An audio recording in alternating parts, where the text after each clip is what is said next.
Hi, and welcome back.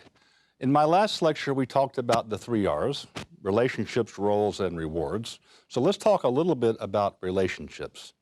That is, what relationships do you draw on for your founding team? I happen to like this slide. This relationship slide represents friends, okay? That's one of the areas you can bring co-founders in from, friends. Or family, right?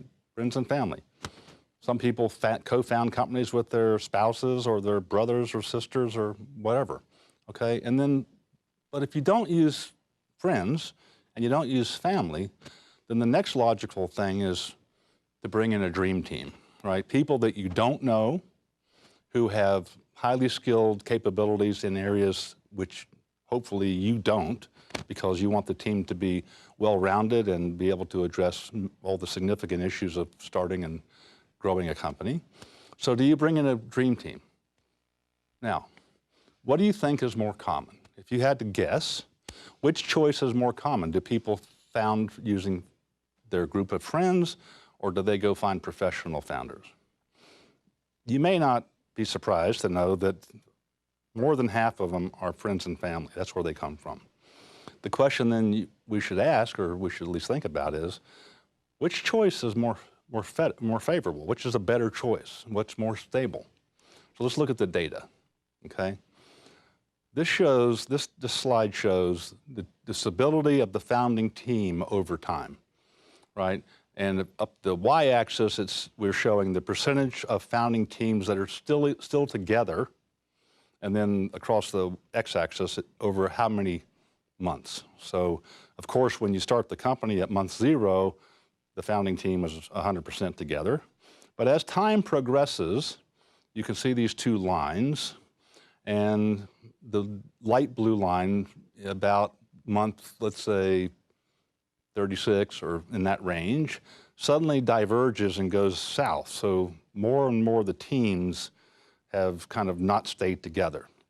And then it kind of goes down to where you have only 25% of those teams still together after, let's say, 5 years. And then that kind of stays stable. So if you had to guess, which of these two lines is friends and family, and which of these two lines are professionals? Well, the answer is maybe it should not be surprising that the professional teams tend to stay together better than the teams that are based upon friendships. And one of the problems of founding a company with friends is that oftentimes they become not friends at some point. So it's a very difficult thing to do. Luckily, a couple of my companies I founded with a good friend of mine, and we were successful, and we remained friends, and we are friends to this day. That may not have been true had we not been so successful, but the point is it can impact on your friendships. So be careful in your choices.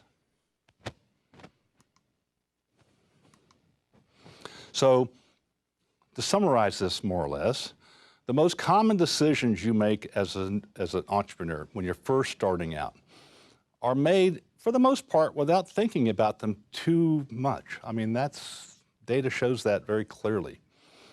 Oftentimes, and most of the time, I shouldn't say often, most of the time, it's at the very beginning of the venture, when you first start thinking about this stuff.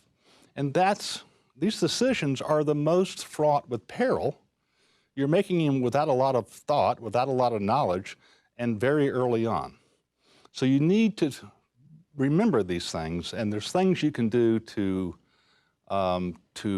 offset some of the negative ramifications of this dilemma, which is you're making really early stage decisions that have significant impact without the basis of knowledge or too early in the venture to really make sense.